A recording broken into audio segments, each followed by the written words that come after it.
The problem with publishing research on chocolate is that the press jumps on it, oversimplifying and sensationalizing the message. Then the money starts rolling in from candy companies, muddying the message. But lost in all that is an important idea that the flavanol phytonutrients in cocoa do appear to be beneficial.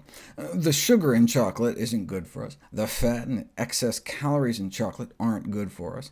But natural cocoa powder can be considered a health food, so adding cocoa to a smoothie or oatmeal or whatever would be health-promoting. But ideally, choose unprocessed, undutched cocoa, since the flavanols are what give cocoa its bitterness, so they try to process cocoa with alkali to destroy them on purpose. Thus, when it comes to cocoa, bitter appears to be better.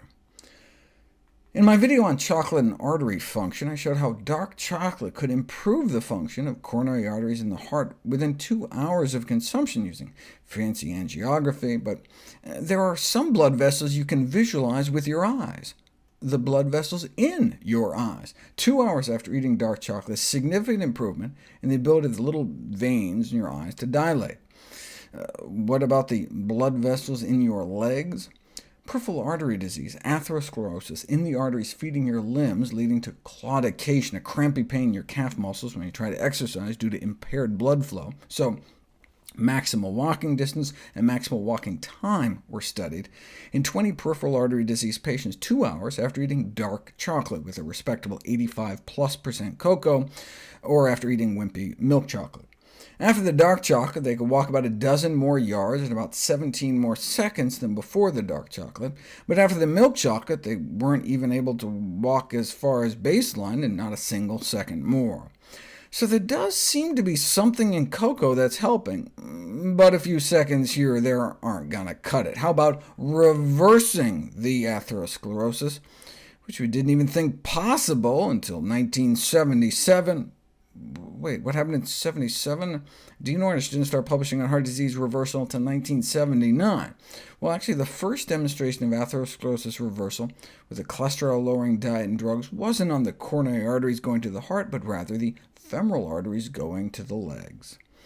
What about the arteries going to the brain? Well, there's a non-invasive way to measure arterial function within the brain using transcranial ultrasound. If you ask someone to hold their breath, the brain says, uh-oh, and starts opening up the arteries to increase blood flow to compensate. But if the arteries in our brain are stiffened and crippled by atherosclerosis, they're unable to open as much and as fast as they should, and so are said to have a smaller breath-holding index, which can be a risk factor for stroke. So researchers designed an experiment in which they compared the results of a target food to something neutral like oatmeal. So did they choose like a spoonful of cocoa powder or something? No, a randomized crossover trial of oatmeal versus a deep-fried Mars bar. Wait, why a deep-fried Mars bar? Well, this was published in the Scottish Medical Journal, and evidently deep-fried Mars bars, a snack strongly associated with Scotland. Wait, is this just an urban legend or something? No, 627 fish and chip shops in Scotland were called to ascertain the delicacy's availability, and more than 1 in 5 said, yeah, selling up to 200 a week. Just follow the signs. Comes out a little something like this. Batter-dipped and deep-fried Snickers bars and pizza were evidently less popular. The researchers conclude that it's not just an urban legend. Encouragingly, they did find some evidence of the penetrance of the Mediterranean diet, albeit in the form of deep-fried pizza. Could this be contributing to Scotland having among the highest stroke rate in Europe? Well, they put it to the test, and interestingly, there was a significant drop in men compared to women. Maybe men are from Mars, women are from Snickers? Regardless, what about chocolate that's not deep-fried?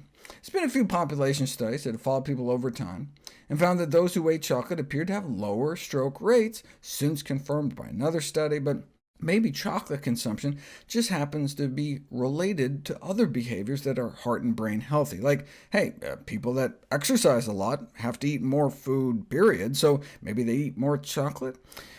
They didn't see any evidence of that, but you can't account for everything. I mean, to prove cause and effect, you'd have to randomize people into two groups, make half eat chocolate, the other half not, and follow them out for a decade or two, to which one researcher replied, "Fat chance you try to get people into a study where they could be randomized to 16 years without chocolate."